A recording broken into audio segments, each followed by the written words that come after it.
ठीक है। हम लोग आदिकाल कर रहे हैं, आप लोग ध्यान रखेंगे। हम लोग कर रहे हैं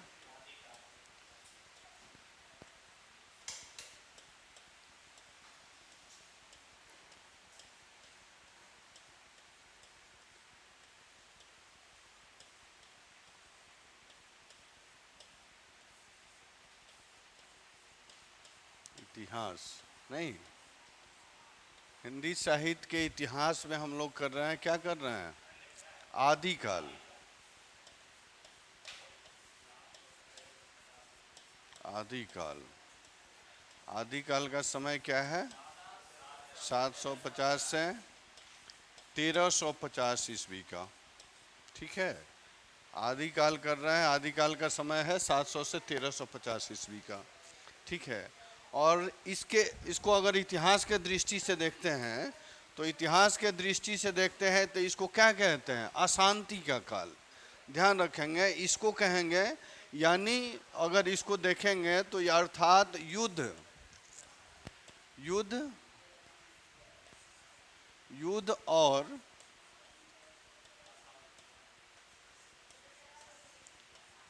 अशांति का काल।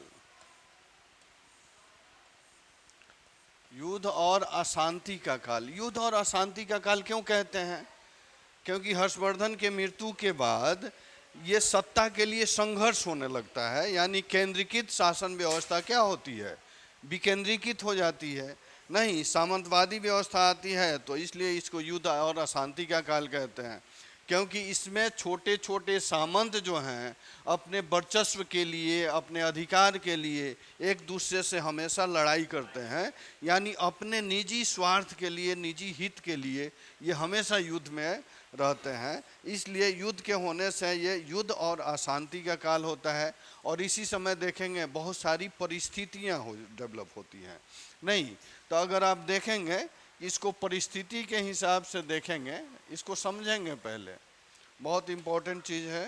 यानी इसको अगर परिस्थिति के हिसाब से देखेंगे, यानी क्या परिस्थितियां होती हैं,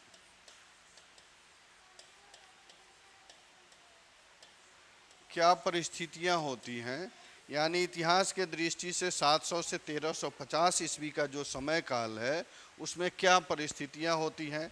तो पहला परिस्थिति आप देख सकते हैं कि युद्ध और अशांति का काल है। युद्ध अशांति का काल क्यों है? कि इसमें अलग अलग क्षेत्रों में, जैसे राजनीतिक क्षेत्र में, राजनीतिक राजनीतिक क्षेत्र में आप देखेंगे बहुत सारे परिवर्तन होते हैं। राजनीतिक क्षेत्र में परिवर्तन का तात्पर्य क्या है? हर्षवर्धन के मृत्यु के बाद सत्ता के लिए संघर्ष होने लगता है। नहीं, और सत्ता के लिए संघर्ष होता है, अर्थात कह सकते हैं जो केंद्रीकृत शासन व्यवस्था थी वह विकेंद्रीकृत हो जाती है, अलग अलग भागों में बढ़ जाती है, जिसके लिए संघर्ष होता है।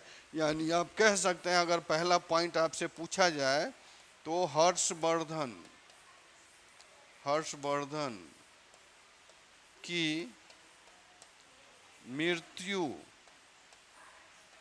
के बाद सत्ता के लिए संघर्ष। हर्षवर्धन के मृत्यु के बाद क्या होता है? सत्ता के लिए संघर्ष होने लगता है। आप ध्यान देंगे, नहीं, हर्षवर्धन के मृत्यु के बाद क्या होता है? सत्ता के लिए संघर्ष होता है। पहला पॉइंट, इसको आप लोग नोट कर लेंगे तो आप लोगों के पास रहेगा। नहीं, ध्यान रखेंगे, परिस्थिति बहुत जरूरी है, क्योंकि कोई भी क्वेश्चन लिखते हैं तो परिस्थिति का पता होना आवश्यक है। ठीक है।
ठीक है, यानी हर्षवर्धन की मृत्यु के बाद सत्ता के लिए संघर्ष, यानी 647 AD में देखेंगे जब मृत्यु होती है तो संघर्ष होता है। यानी कह सकते हैं क्यों होता है, क्योंकि केंद्रीय सत्ता का अभाव हो जाता है। नहीं, केंद्रीय सत्ता के अभाव के कारण ही उस काल में उस क्षेत्र में अनेक युद्ध होने लगते हैं, समझ गए ना। और आप देखेंगे कि युद्ध होने का कारण क्या है, क्यों युद्ध होता है? क्षेत्र विस्तार के लिए, नहीं, क्षेत्र विस्तार के लिए।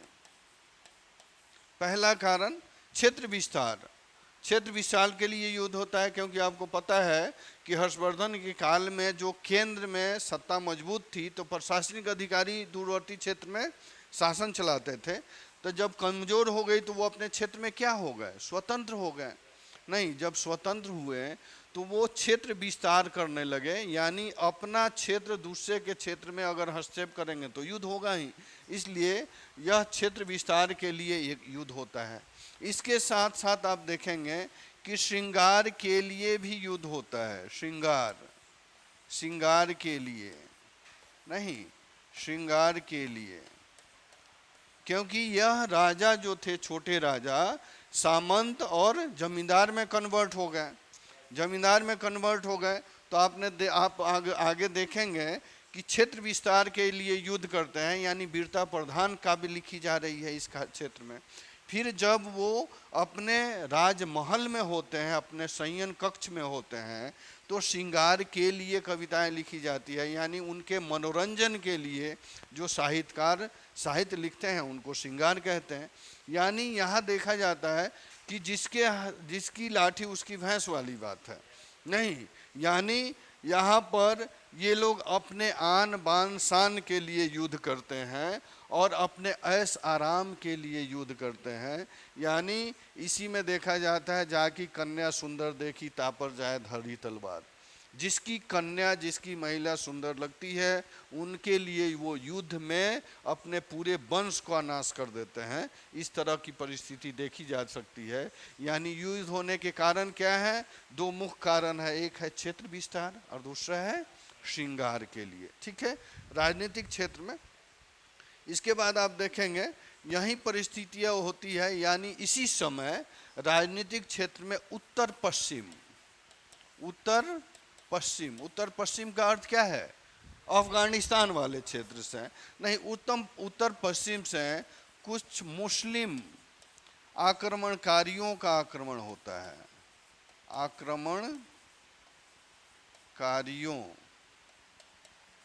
आक्रमणकारियों का आक्रमण होता है। नहीं, उत्तर पश्चिम से मुस्लिम आक्रमणकारियों का आक्रमण होता है। यानी कह सकते हैं उत्तर पश्चिम सीमा वाले क्षेत्र से विदेशियों का आक्रमण होता है, जिसमें आप देखेंगे आप देखेंगे कि 10वीं शताब्दी के आसपास, नहीं, 10वीं शताब्दी में, 10वीं सदी में किसका आक्रमण होता है, मोहम्मद गोरी का। ठीक है, उसके बाद 11वीं सदी में आप देखेंगे इसी पीरियड में मोहम्मद गजनवी का है ना जी। यानी यहाँ आंतरिक क्षेत्र में तो कला है ही, आंतरिक क्षेत्र में जो भी राजा, सामंत और जमींदार हैं वो अपने क्षेत्र विस्तार के लिए, अपने ऐश आराम के लिए आपस में तो लड़ रहे हैं, युद्ध कर रहे हैं, जिससे जनता प्रभावित है। और उसके साथ साथ विदेशियों का भी आक्रमण हो रहा है, और विदेशियों के आक्रमण का एकमात्र मकसद क्या है, धन लूटना। तो उस पीरियड में यहाँ के जो सामंत हैं अपना वर्चस्व बनाए रखने के लिए उन आक्रमणकारियों से जनता का रक्षा न करके उनको हेल्प कर रहे हैं, आक्रमणकारियों को, ताकि अपनी स्थिति बनी रहे। नहीं, और लास्ट में देखेंगे दोनों मिल करके पब्लिक का शोषण करते हैं, जनता पे आक्रमण करते हैं, अत्यधिक धन का दोहन करते हैं, जिससे को हम लोग राजनीतिक स्थिति में देख सकते हैं। ठीक है जी, क्लियर है? हाँ, बस यहीं से तो स्टार्ट होता है। नहीं, यहीं आगे चल करके ये लोग यहाँ से स्टार्ट करेंगे फिर अंदर तक जाएंगे। यानी कहने का अर्थ है कि इस क्षेत्र में राजनीतिक स्थितियाँ इस तरह की थी। आदिकालीन राजनीतिक स्थिति आप देखेंगे तो इस तरह की थी, ठीक है। और यहीं अब देखेंगे सामाजिक, नहीं सामाजिक, सामाजिक सामाजिक क्षेत्र में आप देखेंगे कि आपको पता है कि इस समय सामंतवादी व्यवस्था,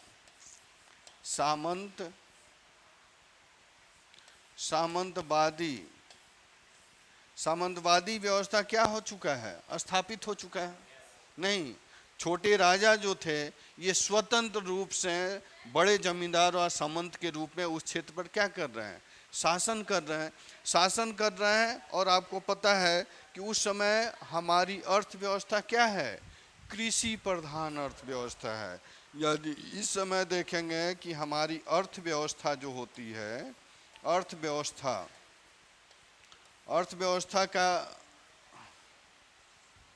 अर्थव्यवस्था क्या है जी, कैसी अर्थव्यवस्था है, कृषि प्रधान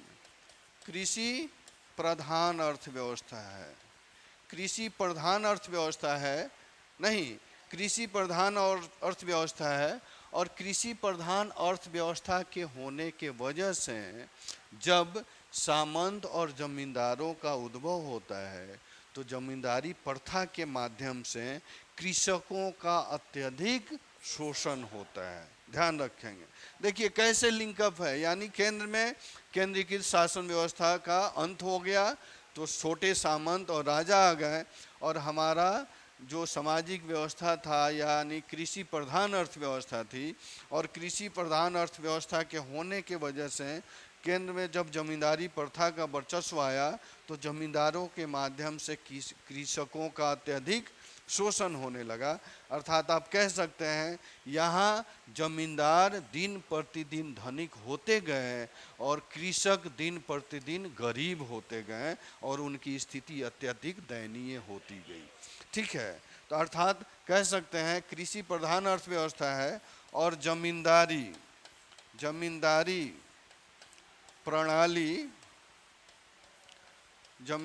प्रणाली के होने के वजह से, नहीं जमींदारी प्रणाली के होने के वजह से यहाँ के कृषक जो थे ये शोषण का शिकार हो गए,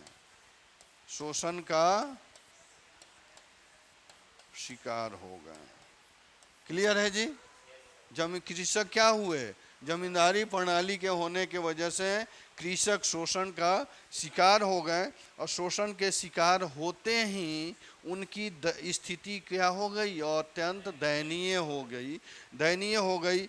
और जब दयनीय हो गई, आम जनजीवन का हालत खराब हो गया, तो उसी के वजह से सामाजिक विषमता पैदा हो गई। समझ गए ना, सब लिंक है। यानी जब आम जनजीवन की स्थिति और दयनीय हो गई तो आप देखेंगे सामाजिक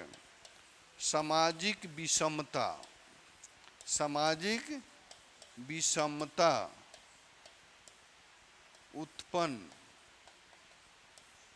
उत्पन्न हुआ। सामाजिक विषमता का अर्थ क्या है, सामाजिक विषमता का अर्थ है कि जो जमींदार वर्ग थे, छोटे वर्ग थे, उनके पास धन अधिक आने लगा तो और वो धनिक होने लगे, उच्च वर्ग में सम्मिलित हो गए, और जो किसान थे वो और गरीब होते गए और निम्न स्तरीय होते गए। यानी देखेंगे दोनों में एक खाई बढ़ गया, नहीं ज़्यादा अंतर हो गया, और उसी को हम विषमता कहते हैं। यानी सामाजिक विषमता आ गई जिसके वजह से धार्मिक आडंबर भी उत्पन्न हुआ, और वो सारी विकृतियां आ गईं जो पहले हर्षवर्धन के काल में क्या थी, नहीं थी। वो सारी विकृतियां यहाँ देखे जा सकती है। और इसी के आधार पर जैसे सामाजिक विषमता आई तो आप ध्यान रखेंगे सामाजिक विषमता आते ही समाज में लैंगिक शोषण,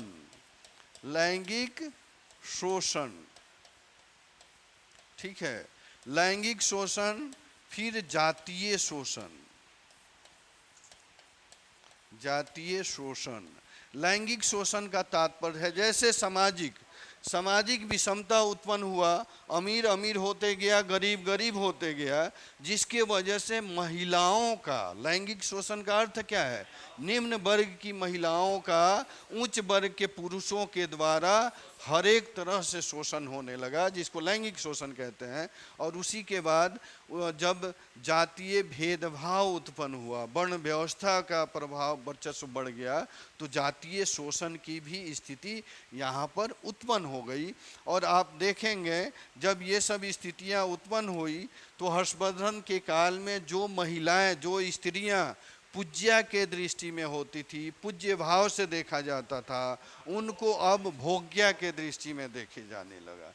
नहीं, ये स्थिति थी। यानी आप देखेंगे कि स्त्रियों की स्थिति, स्त्रियां जो पहले का अर्थ क्या है? हर्षवर्धन के काल का पहले पूज्या की स्थिति में थी, पूज्या की स्थिति में थी वे अब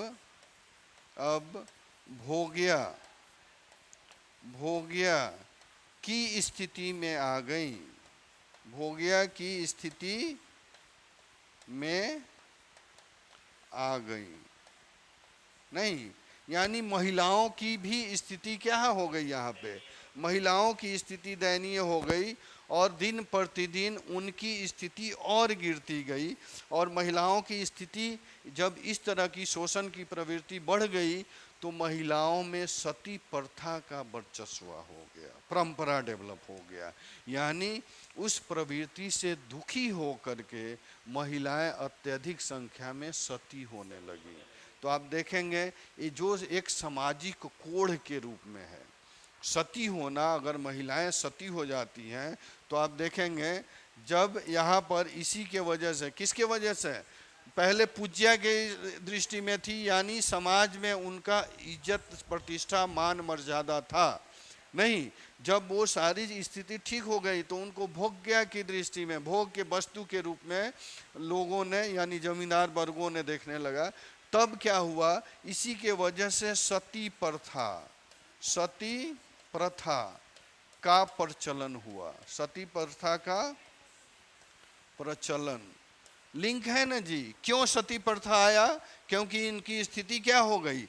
दयनीय हो गई। और इस काल में सती प्रथा जो था यह एक सामाजिक कोढ़ के रूप में, एक सामाजिक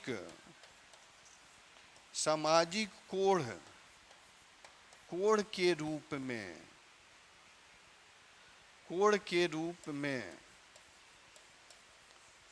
के रूप में देखा जा सकता है, कोढ़ के रूप में देखा जा सकता है ना जी। सामाजिक कोढ़ का अर्थ क्या है? वैसी स्थिति, वैसी परिस्थिति जो समाज में बहुत ज़्यादा व्याप्त हो जाए और समाज को विकृत कर दे। नहीं, तो यहाँ पर देखेंगे जब शोषणकारी प्रवृत्ति स्टार्ट हो गई तो महिलाएं अत्यधिक संख्या में क्या करने लगी? सती होने लगी, जो सामाजिक दुर्भावना उत्पन्न करती है। और इसी समय में देखेंगे जब यहाँ पर श्रृंगार के लिए और क्षेत्र विस्तार के लिए युद्ध हो रहा है, श्रृंगार के लिए युद्ध हो रहा है, तो सामाजिक स्थिति में आप देखेंगे कि महिलाओं में स्वयंवर प्रथा का प्रचलन बढ़ गया। महिलाओं के लिए नहीं, क्या बढ़ गया? स्वयंवर प्रथा का, यानी तत्कालीन स्वयंवर प्रथा जो थी उसका प्रचलन बढ़ा। और उसमें स्वयंवर प्रथा में होता था कि महिलाएं अपने इच्छा के हिसाब से अपने वर का चयन नहीं कर सकती थी। नहीं, अपने इच्छा के हिसाब, क्योंकि यहाँ जमींदारों का वर्चस्व बढ़ा तो जमींदार अपने इच्छा के हिसाब से महिलाओं का चयन करते थे। यानी एक एक जमींदार, एक एक सामंत देखा जाए 50-50, 100-100 स्त्रियों को अपने राजमहल में रखता था। ये स्थिति यहाँ देखी जा सकती है। यानी तत्कालीन परिस्थिति जो थी स्वयंवर प्रथा के वजह से भी स्त्रियों की स्थिति, स्त्रियों की स्थिति क्या हो गई? दयनीय हो गई। ठीक है, स्वयंवर प्रथा के वजह से स्त्रियों की स्थिति क्या हो गई जी? दयनीय हो गई। यहाँ तक क्लियर है? चलिए, हाँ, एक मिनट, आप लोगों को स्थिति समझना है। हाँ बोलिए। हाँ, तो वो तो नहीं, वो तो जाएंगे इसमें हिंदी साहित्य में। ये परिस्थिति हम लोग देखेंगे, इतिहास के नज़र से देखेंगे तो एरन अभिलेख में पहला साक्ष्य मिलता है, और ये गुप्तकालीन है। गुप्त काल का एरन अभिलेख है, उसमें सती प्रथा का साक्ष्य मिलता है पहला। नहीं, लेकिन ये परंपरा तो थी, इस समय क्या हो गया, ये ज़्यादा विकृत रूप ले लिया। नहीं, ज़्यादा विकृत रूप ले लिया। और उसी समय अब धार्मिक को देखेंगे, अगर हम लोग धार्मिक स्थिति में देखेंगे, धार्मिक क्षेत्र में, नहीं तो धार्मिक क्षेत्र में देखेंगे कि धर्म में वैविध्यता आ गया। यानी धर्म में क्या हो गया? धर्म में वैविध्यता, तथा धर्म में वैविध्यता का अर्थ क्या है? बहुत सारे धर्म आ गए। पहले आप देखेंगे कि हिंदू आपको, हाँ, पहले देखेंगे कि बौद्ध धर्म था, जैन धर्म था, नहीं, उसके बाद हिंदू धर्म था। और वैविधता का अर्थ है हिंदू धर्म में भी बहुत सारे संप्रदायों का उदय हो गया। बहुत सारे छोटे छोटे संप्रदाय क्या हो गए?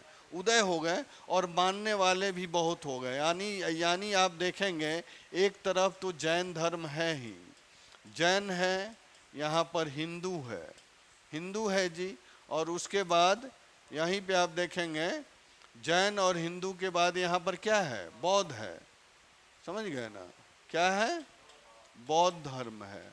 बौद्ध धर्म है। और समय के हिसाब से आपको पता है कि फर्स्ट एडी में जा करके बौद्ध धर्म भी दो भागों में बट गया, महायान और हीनयान। और क्रमिक रूप से उसमें भी विकृतियां आ गई महायान और हीनयान में। नहीं, वज्रयान, सहजयान, तंत्रयान के शाखा में वो बढ़ती चली गई। उसी तरह आप देखेंगे हिंदू धर्म में भी इस समय बहुत सारे संप्रदायों का उदय हुआ। जैसे वैष्णव संप्रदाय, वैष्णव का नाम सुने हैं ना? वैष्णव संप्रदाय का उदय हुआ। फिर यहाँ पर आप देखेंगे शैव संप्रदाय का उदय हुआ। नहीं, वैष्णव का उदय हुआ, शैव का उदय हुआ, ये सारे संप्रदाय इसमें आते गए। और आगे देखेंगे कि बौद्ध में भी, नहीं, बौद्ध धर्म में भी देखेंगे कि ये भी दो शाखाओं में बंट गया, महायान और हीनयान। आगे चल करके महायान में भी और सारी विकृतियां आ गई। महायान आगे चल करके वज्रयान, ठीक है, तंत्रयान, नहीं, और इसके बाद देखेंगे सहजयान। इस तरह की शाखाएं डेवलप हो गई।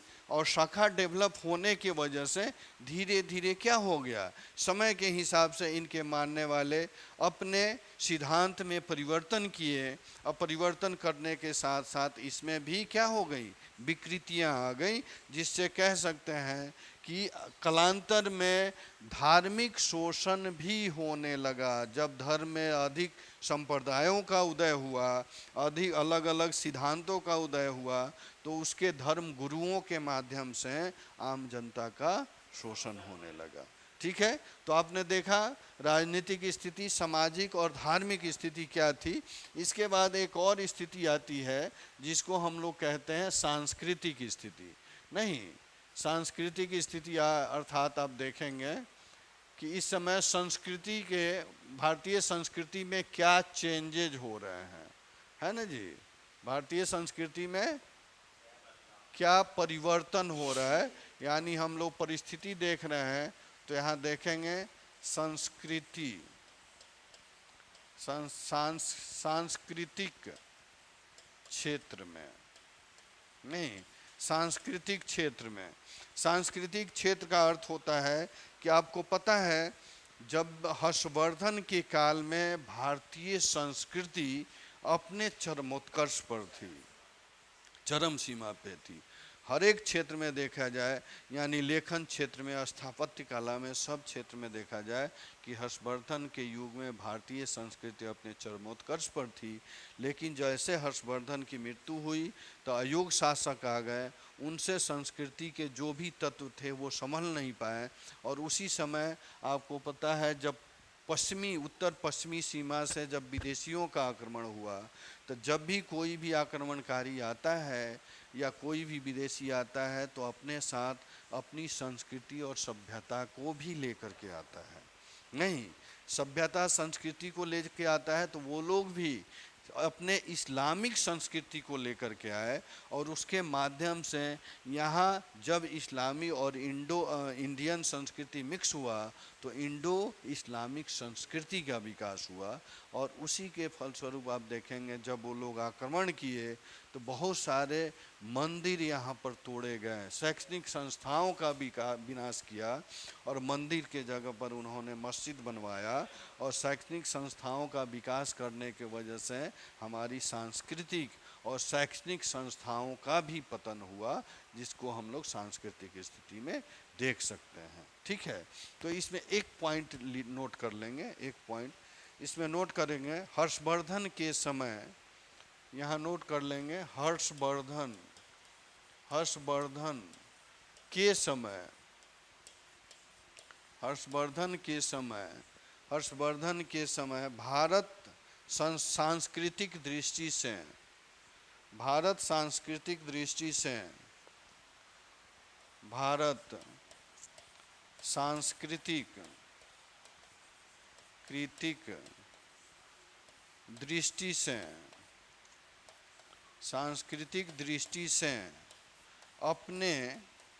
अपने चरम शिखर पर था। चरम शिखर, सांस्कृतिक दृष्टि से भारत अपने कहाँ था जी? चरम शिखर पर था। किंतु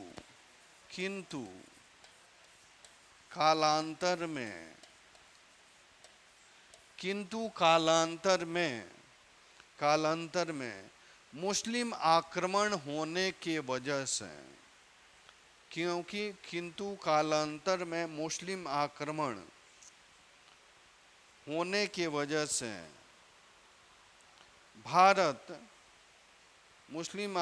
होने के वजह से भारत धीरे धीरे मुस्लिम संस्कृति से प्रभावित हुआ।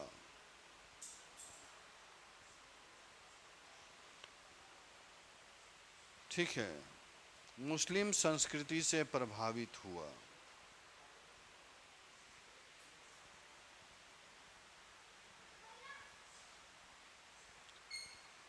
ठीक है जी। आपको पता है कि हिंदू संस्कृति को देखेंगे, हिंदू संस्कृति व्यापक रूप से भारत में, हिंदू संस्कृति के वजह से देखेंगे कि व्यापक रूप से भारत में राष्ट्रव्यापी एकता का असर था।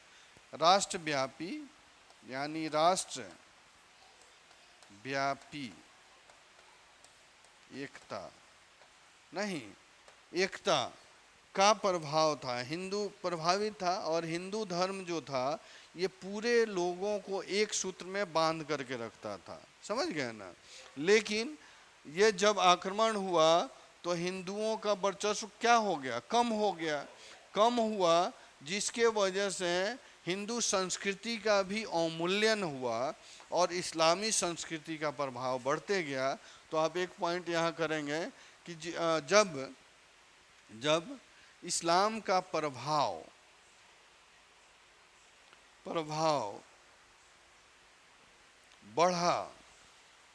बढ़ा तो भारत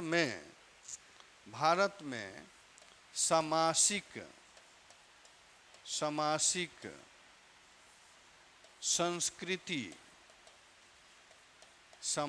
संस्कृति का विकास हुआ। भारत में क्या हुआ जी? सामाजिक संस्कृति का विकास हुआ, जिसे जिसे सामाजिक संस्कृति का विकास हुआ, जिसे जिसे इंडो इस्लामिक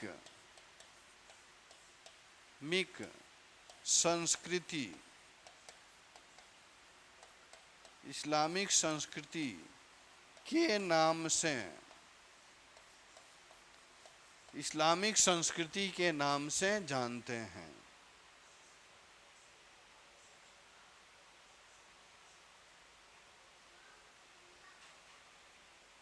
ठीक है जी। देखिए, और एक और बात देख सकते हैं, जब मुस्लिम आक्रमणकारियों का आक्रमण हुआ भारत में, तो वो अपने धर्म के प्रति बहुत कट्टर रहते थे। नहीं, जिसको धर्मांधता कहते हैं। धर्मांधता का अर्थ है कि अपने धर्म में ही विश्वास करना, अपने धर्म के सामने दूसरे के धर्म का कोई भी मूल्य न रखना, उसको धर्मांधता कहते हैं। तो जितने मुस्लिम आक्रमणकारियों का आक्रमण हुआ, तो वो सब क्या थे? धर्मांधता से प्रभावित थे, संकीर्णता से प्रभावित थे, धार्मिक संकीर्णता उनमें थी, यानी दूसरे के धर्म का आदर नहीं करते थे। उसी के वजह से जब वो भारत में आए, तो अत्यधिक मंदिरों का उन्होंने तोड़फोड़ किया, और हिंदू धार्मिक शैक्षणिक संस्थाओं का भी उन्होंने क्या किया? विनाश किया। ये स्थिति देख सकते हैं। यानी कह सकते हैं, आपने देखा, जो भी राजनीतिक, सामाजिक, धार्मिक, आर्थिक स्थितियां थी, इससे पता चलता है कि ये काल जो था, अंधकार युग का काल था। नहीं, डार्क एज जिसको कहते हैं, क्योंकि इस समय धार्मिक स्थिति बहुत अत्यधिक बलवती हो गई, वर्चस्व में था। धर्म में बहुत सारे संप्रदाय आ गए। संप्रदाय आने की वजह से जाति व्यवस्था बढ़ गई। जाति व्यवस्था बढ़ने से वर्ण व्यवस्था का आडंबर उसमें आ गया। समाज में विषमता आ गया। समाज के लोग अपने में बट गए, और अब एक दूसरे से द्वेष रखने लगे, जिसको हम लोग अंधकार युग की संज्ञा देते हैं। और इसी अंधकार युग से पब्लिक को, लोगों को निकालने के लिए कुछ धार्मिक साहित्यकारों ने अपने साहित्य के माध्यम से उनको दिशा दिखाने का कार्य किया, जिसको हम लोग आदिकालीन साहित्य में पढ़ते हैं। क्लियर है जी? यहाँ तक कोई प्रॉब्लम है तो बताइए। नहीं है ना? यानी इस परिस्थिति को हम लोग समझने की कोशिश किए। यानी आदिकाल का जो समय है 700 से 1350, उसको युद्ध और अशांति का काल कहते हैं। और युद्ध अशांति का काल क्यों कहते हैं, इसको आप लोगों ने क्रमिक रूप से देखा कि राजनीतिक स्थितियां भी विकृत थी, धार्मिक स्थितियों में, क्षेत्र में भी बुराइयां व्याप्त थी, सामाजिक क्षेत्र में भी बुराइयां व्याप्त थी, और साथ साथ में सांस्कृतिक क्षेत्र में भी मुस्लिम आक्रमणकारियों के वजह से यहाँ भी बुराइयां चरमोत्कर्ष पर थी। और उसके वजह से यहाँ का आम जनजीवन जो था, ये बुरी तरह क्या था जी? प्रभावित था। क्लियर है? यहाँ तक कोई? देखिए, जब आप परिस्थिति समझ गए, समझिए इस काल को समझ गए। नहीं, अगर आपसे पूछा जाए एक शब्द में कि आप बताइए कि आदिकालीन परिस्थितियों में राजनीतिक स्थिति क्या थी, तो आप बता सकते हैं। धार्मिक क्या थी? नहीं। आर्थिक क्या थी? सांस्कृतिक क्या थी? नहीं। और सभी में विकृति आ गई। इसके वजह से यहाँ के लोगों का शोषण अत्यधिक हो गया, और वो दिन प्रतिदिन गरीब होते गए, उनकी स्थिति निम्न स्तरीय होती गई। और उन निम्न स्तरीय को सुधारने के लिए आदिकालीन साहित्यकारों ने अपने अपने क्षेत्रों में उनको हेल्प किया साहित्य के माध्यम से, जिसको हम लोग आदिकाल में पढ़ते हैं। क्लियर है? आगे बढ़ जाएं? चलिए।